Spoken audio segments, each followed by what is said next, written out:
बिस्मिल्लाहिर्रहमानिर्रहीम। अस्सलाम वालेकुम। मैं हिसामुद्दीन साजिद और उम्मीद है आप सब खैरियत से होंगे।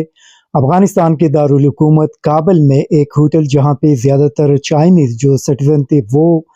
रहते थे और उस पे आज एक बड़ा हमला हुआ। उस होटल के नीचे न सिर्फ़ एक धमाका हुआ बल्कि जो मिलिटेंट्स थे जिन लोगों ने उस पे हमला किया था वो होटल के अंदर दाखिल हो गए थे। और इब्तदाई तौर पे अफ़गान तालिबान की तरफ से जो बयान जारी किया गया उसमें उनके तर्जुमान ज़बीहुल्लाह मुजाहिद का कहना था कि 3 हमलावर थे जो उस होटल के अंदर दाखिल हो गए थे और उन तीनों को तालिबान के फ़ोर्सेस ने हलाक कर दिया है। लेकिन जो इत्तलात अभी सामने आ रही है उसके मुताबिक उसमें तकरीबन 5 अफ़राद जान बहक हो चुके हैं। शायद उसमें 3 यही मिलिटेंट्स थे और 2 जिन लोगों ने होटल के जो बालाई फ्लोर थे जहाँ से उन्होंने छलांग लगा दी थी इस हमले के बाद, तो शायद वो दोनों उसमें जान बहक हुई है, लेकिन ऑफिशियली इसकी तस्दीक नहीं हुई। इसके अलावा चूँकि बहुत ज़्यादा फायरिंग भी हुई और उस फायरिंग के नतीजे में तकरीबन 34 के करीब लोग ज़ख्मी हुए हैं और उन ज़ख्मियों में गैर मुल्की भी शामिल हैं, लेकिन अभी तक उन्होंने ये तस्दीक नहीं की कि उसमें चाइनीज़ शहरी कितने हैं और क्या वहाँ पे बाकी भी कुछ ममालिक के शहरी वहाँ पे मुकीम थे या नहीं थे। चूँकि अफ़गान तालिबान ज़्यादातर जो तफ़सीलात है वो मीडिया को जारी नहीं करते और बहुत महदूद किस्म के मालूमात अक्सर मीडिया को जारी करते हैं। लेकिन ये जो लोकल जर्नलिस्ट है वो बता रहे हैं कि उसके अंदर 5 अफ़राद जान बहक हुए और उसमें 34 ज़ख्मी हुए हैं और शायद इन 5 में जो लोग हैं उसमें शायद वो 3 मिलिटेंट्स भी है जिसका तालिबान ज़िक्र कर रहे हैं। लेकिन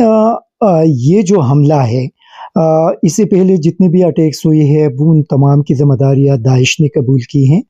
और दाइश इस वक्त अफ़गानिस्तान के अंदर बहुत ज़्यादा एक्टिव हैं। और आप लोगों को याद होगा कि वहाँ पे जो मसाजिद उन पे अटैक्स होते हैं, वहाँ स्कूल्स पे, यूनिवर्सिटीज़ पे जितने अटैक्स हुई है तकरीबन उन तमाम की ज़िम्मेदारी दाइश ने कबूल की थी पिछले 2-3 महीनों के दौरान। और आज मैं देख रहा था कि इस साल तकरीबन अफ़गानिस्तान के अंदर कुछ 215 के करीब इस किस्म के हमले और बम धमाके हुए हैं और इसमें तकरीबन 700 के करीब जो लोग जान बहक हो चुके हैं और ज़्यादातर उनमें सिविलियन शामिल थे। लेकिन चाइनीज़ को टारगेट करना बहुत ज़्यादा एक सीरियस किस्म की ख़बर है। उसकी बुनियादी वजह ये है कि अगर आप देख लें तो 2021 में अगस्त में जब तालिबान ने काबुल पे कब्ज़ा किया,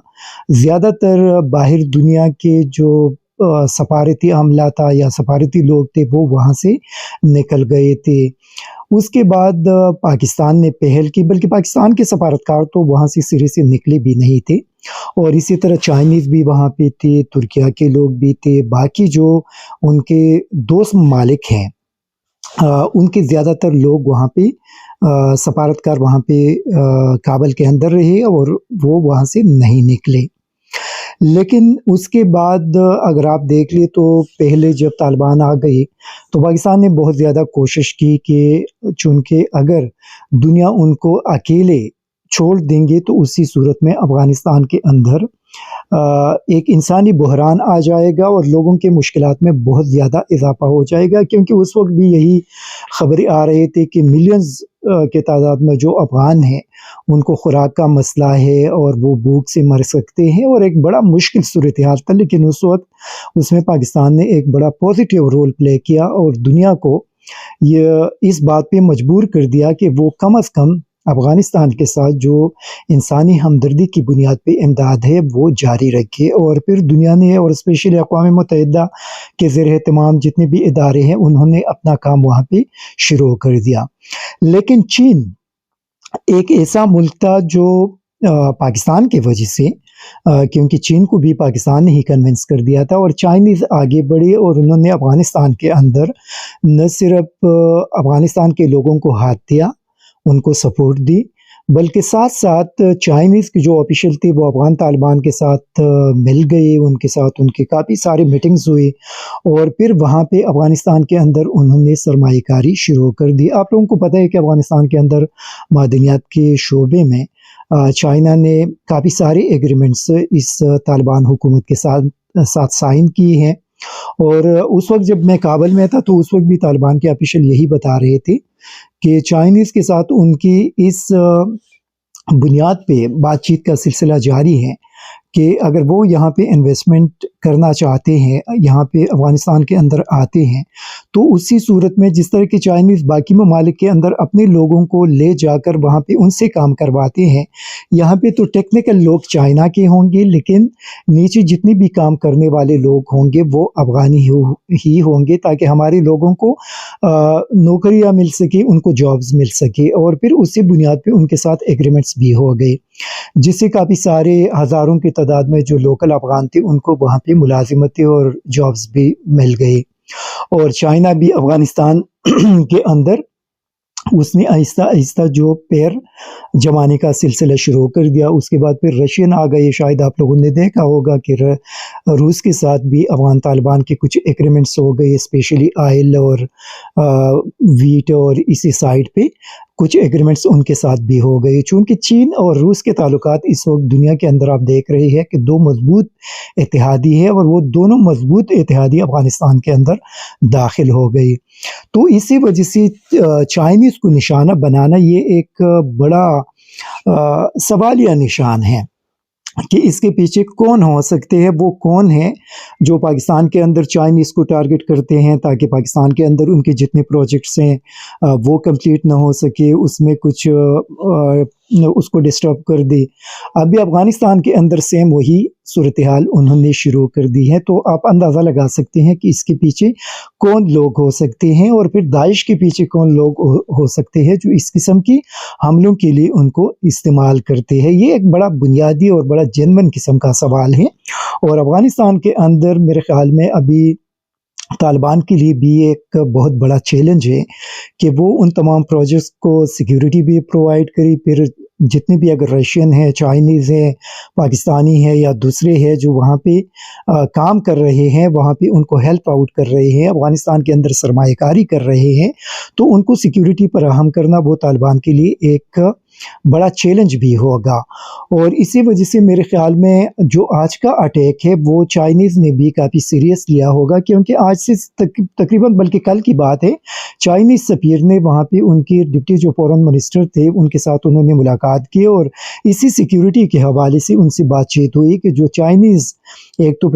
ان کے اپنے ایمبیسی کی سٹاف، اپنے ایمبیسی کی بلڈنگ، اور ساتھ جو چائنیز سٹیزن یہاں پہ ہیں تو ان کی سیکیورٹی سخت کرنے کے لیے ان کو درخواست کی گئی تھی، اور اس کے ایک دن کے بعد پھر یہ اٹیک ہوا۔ تو ابھی دیکھنا ہے کہ افغان طالبان کا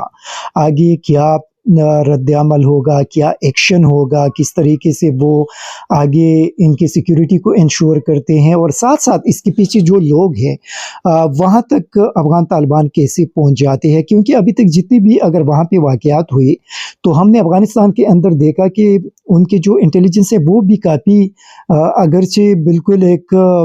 نیا ڈپارٹمنٹ ہے، لیکن کم از کم ان لوگوں تک پہنچ جاتے ہیں۔ تو ابھی دیکھنا ہے کہ جو آج کے حملے میں ملوث لوگ ہیں ان تک افغان طالبان کیسے پہنچ جاتے ہیں، پھر ان کو سامنے کس طرح لے کر آتے ہیں، لیکن ایک جو بنیادی چیز ہے وہ یہ کہ وہ ہمیشہ انفارمیشن کو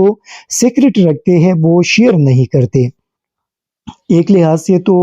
اگر انٹیلیجنس پوائنٹ آف ویو سے دیکھ لے تو ان کی پالیسی بھی ٹھیک ہے، لیکن کم از کم پھر ان لوگوں کو سامنے لے کر آنا چاہیے، اور اسپیشلی جو پاکستانی ایمبیسی پہ وہاں پہ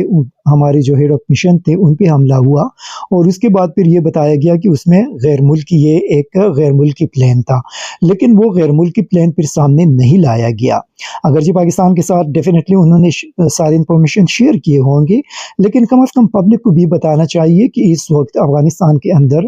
امن میں رکاوٹ کون ڈال رہے ہیں، اور ایک تو